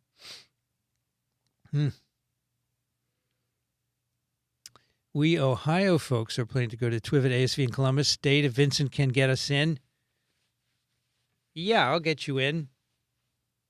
Put it on the list, Karen. If you're still here, you're probably not. You're probably not here anymore. Okay, with respect to virus getting weaker, so far too many experts still believe this and broadcast it. Yeah, they all believe it and broadcast it, but they're not virologists. They're not virologists. Or if they are, they're wrong. There's no evidence that the virus is getting weaker. It's all about population immunity.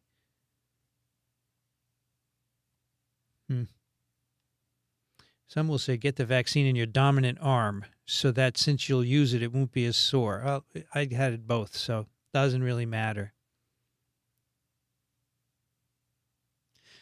I got number 4 2 weeks before traveling to a wedding from San Francisco to Pennsylvania, made it back unscathed, survived plane travel, and packed wedding venue without issue. The virus getting weaker is what they say because they don't want you to be afraid of infection anymore, and they want you to get back in theaters and Starbucks. It's not based on hard science. Well, that could very well be, Bobby. It's all about money, isn't it?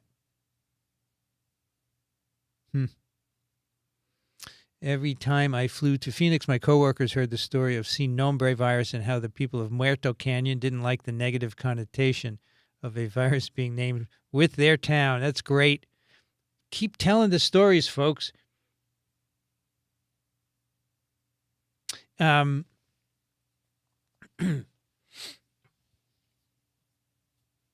was I going to say? I like when people take what I teach them and perpetuate it. I think that's the best thing that I can do.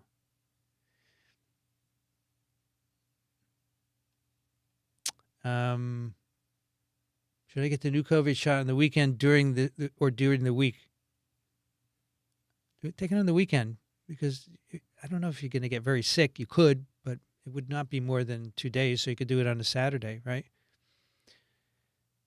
Some countries do not let you have a plan if you're healthy and under 75, meaning you're not eligible for Paxlovid. Yes, unfortunately, that's the case. We're very lucky in the U.S. that we can have a plan, and not everybody can do that. Here's another fan of Amy. That makes like 7. There you go.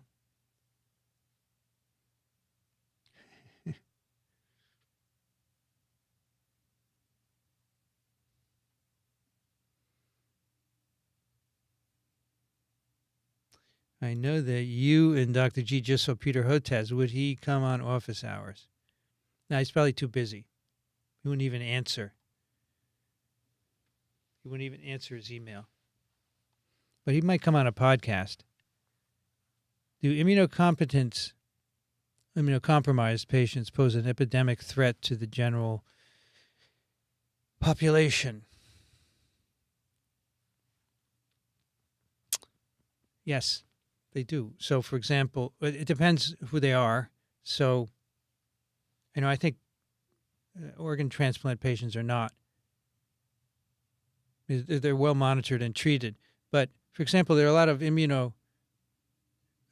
suppressed individuals or immunodeficient individuals who get polio vaccine and they shed it for long periods of time. So they're a threat because they shed poliovirus for decades, and we don't even know who they are. That's the problem. The other kinds of immunosuppressed patients, we know who they are, and that's why that's an issue.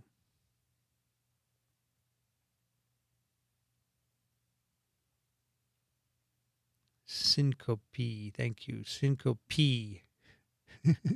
Syncope or syncope? Syncope, right? I think that's syncope.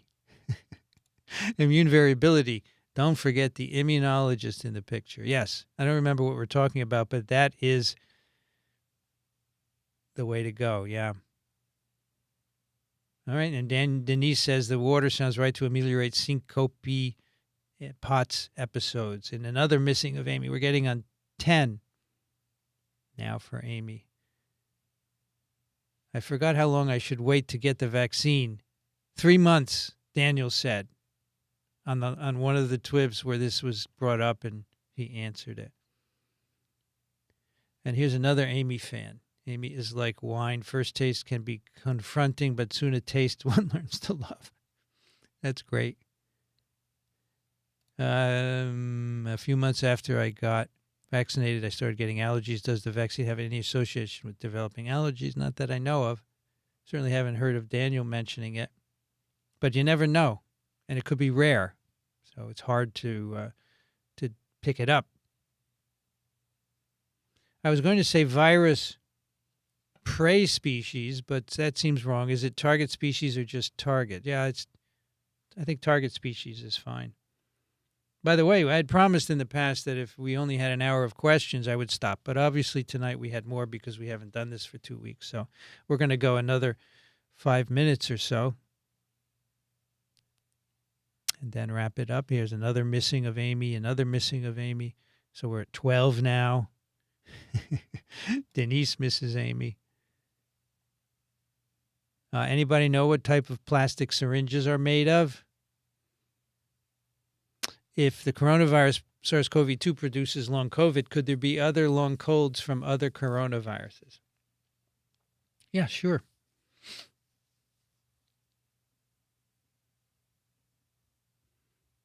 There's certainly long other viruses. It's not new with SARS-CoV-2. But I'm not aware of any associated with the common cold coronaviruses. But then again, it's not studied. So yeah, I think almost any virus can have a long syndrome associated with it. Yep. Another missing of Amy. There you go. We got lots of missing Amy's. Okay, Amy. So there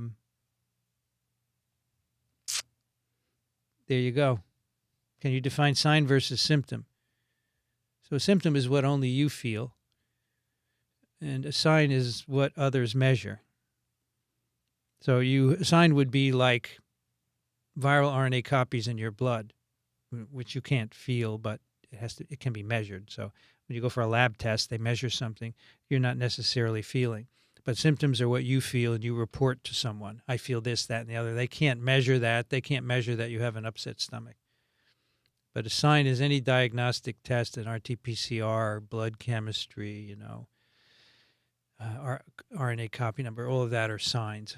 Temperature, although you probably could feel an elevated temperature, right?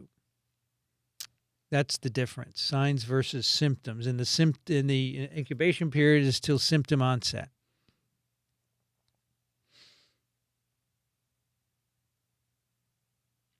And other people know that as well, as you can see. I don't think that was Daniel Griffin. Apropos of nothing, does anybody want to play Triv Jeopardy? So what did we decide with this Twiv Jeopardy? Did we decide to play it here on office hours? We could do that once. I could have a Jeopardy made. Play. Let's do that. Play. In fact, I think we did mention this, and I never followed up on it, right? So we're going to do that.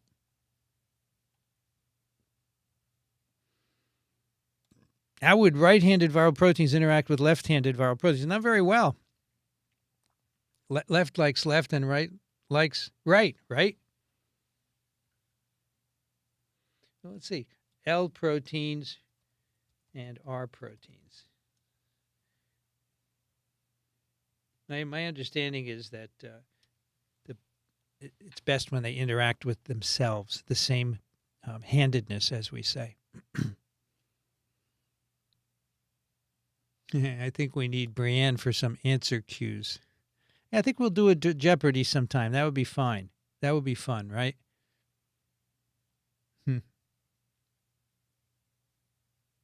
Hello, Caroline.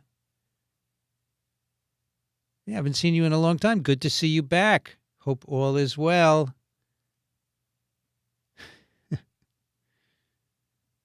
No, I'm not going to disappear. Thanks for offering go-between between Dixon. I'm in Asheville, coming in New York in January. So when you come to New York, bring your book. We'll get it signed by Dixon. We'll do it. We can get Dixon to the incubator to do a TWIV, and then he will sign the book for you, and you're going to visit the incubator anyway, right? We're talking a lot about plastics here. I'm skipping it all over, and we're going to wrap this up now. Syncope, yeah. Words you don't use, you don't remember how to pronounce them. Mark Johnson follows wastewater cryptic lineages and just beginning an individual analysis for people who believe they have lingering COVID GI. Okay, well, we'll see what happens to that. A little skeptical. Looks like, what was the RSV vaccine? I got the RXV. All right, let's make sure. I got it right here. RXV by GlaxoSmithKline. All right, that'll do it for another thrilling episode of Office Hours. We're not going to be here next week. Going to be in Canada, in Montreal, as you know. However, We will be back the following Wednesday, which is November 8th. Okay? November 8th, we will be back at 8 p.m. Eastern. I want to thank our moderators for tonight. We had Les, we had Vanity, and we had Steph. Thank you so much for being here the whole time and taking care that this is a civil discussion. Thanks all of you for coming. We had 161 people we have right now. I don't know what the peak was, but we had 193 likes. So we must have had near 200 people. And I really appreciate your coming. I love that there's a community here, that you ask questions, you talk to each other. I'm happy to facilitate that. All right, that'll do it for another Office Hours. Let's find the plaque assay. Thanks, everybody. See you in 2 weeks. And until then, be safe. Good night, everyone.